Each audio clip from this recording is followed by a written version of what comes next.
Gujarat number 1 engineering university Sankalchand Patel university. Konaseema జిల్లాలో దారుణమైన ఘటన వెలుగు చూసింది. 9వ తరగతిలో ఉన్న ఓ విద్యార్థినిపై లైంగికంగా వేధించడమే కాకుండా ఆమెపై అత్యాచారం చేసి ఆఖరికి గర్భవతిని చేశాడు ఓ కీచక ప్రిన్సిపల్. కోనసీమ జిల్లా రాయివరం మండలం మాచవరం గ్రామంలో 9వ తరగతిలో ఉన్నటువంటి ఒక బాలికపై అఘాయిత్యానికి పాల్పడటమే కాకుండా ఇప్పుడు ఆ పాప గర్భవతి అని వైద్యులు చెప్తున్నారు. ఓ ప్రైవేట్ స్కూల్ ప్రిన్సిపల్ జయరాజు ఈ దారుణానికి ఒడిగట్టాడు.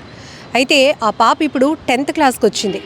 గత 3 months నుంచి కూడా పీరియడ్స్ రావకపోవడంతో తన పాపకి ఏమైందని చెప్పేసి పేరెంట్స్ స్థానికంగా ఉన్నటువంటి ఒక హాస్పిటల్కి తీసుకువెళ్తే ఈ పాప గర్భవతి అని చెప్పారు. ఒక్కసారి డాక్టర్స్ ఆ మాట చెప్పగానే తల్లిదండ్రుల గుండె ఎంత పగిలిపోయి ఉంటుంది ఆలోచించండి. సో ఈ పాప అంటే ఎందుకు ఇంతవరకు కూడా అమ్మాయి బయట పెట్టలేదు అంటే, ఈ విషయం ఎవరికైనా చెప్తే కనుక నిన్ను చంపేస్తాను, అలాగే నీ పేరెంట్స్కి కూడా హాని ఉంటుంది నా వల్ల అని ఆ పాపని బెదిరిస్తూ పలుమార్లు ఆ అమ్మాయి పైన అఘాయిత్యానికి పాల్పడుతూనే ఉన్నాడు. అసలు ఈ Keechaka ప్రిన్సిపల్ని, private school principal Jayaraj, వీణ్ణేమనాలి, అసలు ఇలాంటి వాళ్ళని ఎలా కఠినంగా శిక్షించాలి అనేది కూడా మీరే చెప్పండి. సో ఇక్కడ అమ్మాయి చదువుకోవడానికి వెళ్తోంది, కానీ అమ్మాయి పైన అత్యాచారం చేసి ఆఖరికి గర్భవతిని చేసే స్థాయికి కీచకుడు పాల్పడ్డాడు. అంటే పాపం రోజు స్కూల్కి వెళ్తూ ఉండాలి, అలాగే ఇంటికి వచ్చిన తర్వాత కూడా ఆ పాప డల్గా ఉన్న పేరెంట్స్ మరి అదంతా గమనించలేకపోయారు. అలానే ఈ పాపని అతను బెదిరించటం వల్ల, చంపేస్తాను అని బెదిరించడం వల్ల ఎవరికి చెప్పుకోలేక తనలో తానే కుమిలిపోయింది. ఇప్పుడు 10వ తరగతికి వచ్చినటువంటి ఆ అమ్మాయి గర్భవతి అని డాక్టర్స్ చెప్పగానే ఇమీడియట్గా పోలీసులకి సమాచారం ఇచ్చారు పేరెంట్స్. దీంతో ఆ కీచక ప్రిన్సిపల్ పైన పోలీసులు కేసు నమోదు చేసి జైలుకు తరలించారు. ఇక్కడ ఒక విషయం మనం చూడొచ్చు, ఎంత దారుణమైన ఘటనలు. పీటీ టీచర్స్ అలానే పాఠాలు చెప్తామని చెప్పేసి, మిమ్మల్ని పాస్ చేయిస్తామనో, మంచి ర్యాంక్స్ తీసుకొస్తామని చెప్పి పిల్లల్ని మభ్యపెడుతున్నటువంటి కీచక గురువుల్ని ఏమనాలో కూడా అర్థం కావట్లేదు. గురువు స్థానం అనేది చాలా పవిత్రమైనది. దేవుడి తర్వాత మనం తొలి ప్రాధాన్యత, తొలి ప్రయారిటీ కూడా గురువుకే ఇస్తాం. గురువుల్ని మనం గౌరవించాలి అనేదే చిన్నప్పటి నుంచి మనం నేర్చుకుంటూ వస్తున్నటువంటి పాఠాలు కావచ్చు, మాటలు కావచ్చు. అక్కడి నుంచి మనకి చదువే కాదు, లోకంలో ఎలా మనం ముందుకు వెళ్ళాలి, సొసైటీలో మన మనుగడ ఎలా సాధించాలి, సో చదువుతో పాటు ఇతర అంశాలపైన కూడా మనం ఫోకస్ ఎలా పెట్టాలి, ఇవన్నీ కూడా మనల్ని గైడ్ చేసేది గురువే. తల్లి తండ్రిని కూడా మనం ఎలా గౌరవించాలి అనేది చెప్పేది కూడా గురువే. అంతటి పవిత్రమైన స్థానంలో ఉండేటువంటి కొంతమంది గురువులు కీచకులుగా మారిపోతున్నారు. పిల్లలపైనే కన్నేస్తున్నారు. కామ వాంఛలు తీర్చుకోవటానికి పిల్లల్ని బలి చేస్తున్నారు. ఇక్కడ విద్యార్థి దశ అంటేనే వాళ్ళు పూర్తిగా ఏం తెలీదు, పెద్దగా నాలెడ్జ్ కూడా ఉండదు.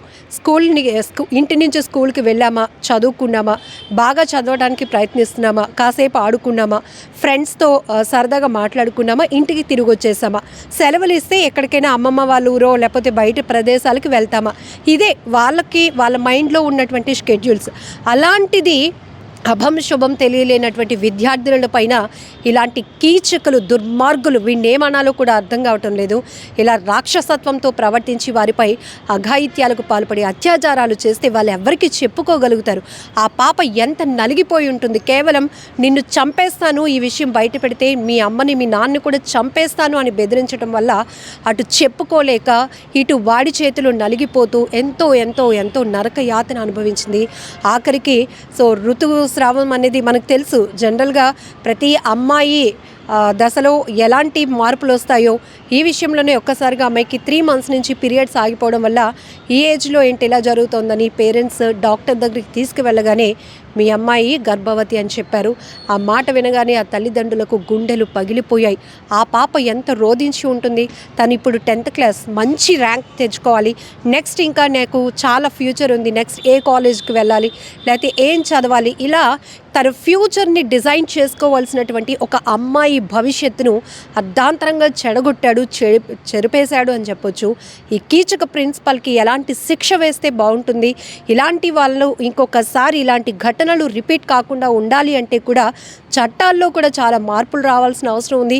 ఉన్న చట్టాలు కూడా ఎలా అమలు అవుతున్నాయి, ఇలాంటి క్షణికావేశం కావచ్చు, కామ కోరికల్లో కావచ్చు, హత్యలు, నేర ప్రవృత్తి కలిగిన వారిని ఎలా శిక్షిస్తున్నాయి కోర్టులు, న్యాయస్థానాలు న్యాయస్థానాలు, వాళ్ళకి ఎలాంటి ట్రీట్మెంట్ ఉంటుంది పోలీస్ స్టేషన్లో అనే విషయం కూడా బహిర్గతమైతే ఇంకొకరి తప్పు చేయడానికి కాస్త భయపడే పరిస్థితులు ఉంటాయేమో అనిపిస్తోంది. ఎందుకంటే ఇలాంటి ఘోరాలు జరిగినప్పుడు అవి బాగా ఫోకస్లోనికి వస్తున్నాయి, ఏం జరుగుతోంది. అందుకే మేము ఎప్పటికప్పుడు పోక్సో న్యాయస్థానం ఇలాంటి మైనర్ బాలికలపై కానీ మహిళలపై అఘాయిత్యాలు అత్యాచారాలకు పాల్పడిన వారిపై ఎలాంటి తీర్పులు ఇస్తుంది అని కూడా ఎప్పటికప్పుడు మేము పోక్సో పీపీ గారితో కూడా మాట్లాడిస్తూ ఎప్పటికప్పుడు అప్డేట్ చెప్తున్నాం. ఎందుకంటే 20 ఏళ్ళు జైలు శిక్ష పడింది ఆ కీచకుడికి, నేరస్తుడికి, లేకపోతే లైఫ్ అయింది. ఇలా తెలిసినప్పుడు అమ్మో ఒక్కసారి మనం ఇలాంటి దుర్బుద్ధితో వెళ్తే కనుక మన జీవితం నాశనం అయిపోతుంది అని ఒక భయమైన కొందరిలో కలుగుతుందనే ఉద్దేశంతో న్యాయస్థానాలు కూడా ఇలాంటి వాళ్ళకి ఎలాంటి తీర్పులు ఇస్తున్నాయి, ఎలాంటి శిక్ష వేస్తున్నాయి అనే విషయాన్ని కూడా మనం ఎప్పటికప్పుడు చెప్పే ప్రయత్నం చేస్తూ ఉన్నాం. ఏది ఏమైనా ఇలాంటి ఘటనలు ఆగాలి.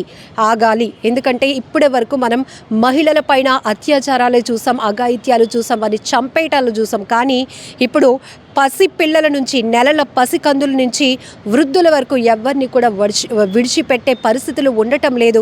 చాలా చోట్ల ప్రాంతాలు ఏదైనా కావచ్చు, జిల్లా రాష్ట్రాలు ఎక్కడైనా కావచ్చు, స్కూల్కి వెళ్తున్న పిల్లల్ని కూడా టార్గెట్ చేస్తున్నారు. ఒంటరిగా వెళ్తే చాలు వెనక నుంచి వచ్చి వారిపైన అఘాయిత్యానికి పాల్పడుతున్నారు, కిడ్నాప్లు చేస్తున్నారు, చంపేసి అది దాచిపెట్టడానికి సినిమాటిక్లో ప్లాన్ చేస్తున్నారు. ఇంత ఘోరాలు ఎక్కడ ఆగుతాయి అనేది కూడా ఇప్పుడు ప్రతి ఒక్క తల్లిదండ్రులను ఇలాంటి ఘటనలు తీవ్రంగా భయపెడుతున్నాయి. పిల్లల్ని బయటకు పంపించవచ్చా లేదా? ఆడపిల్లల్ని చదివించాలా? బయటకు పంపించి చదివించుకోగలుగుతామా? ఇలాంటి ఎన్నో ప్రశ్నలు ప్రతి ఒక్కరిని కదిలించి వేస్తున్నాయి.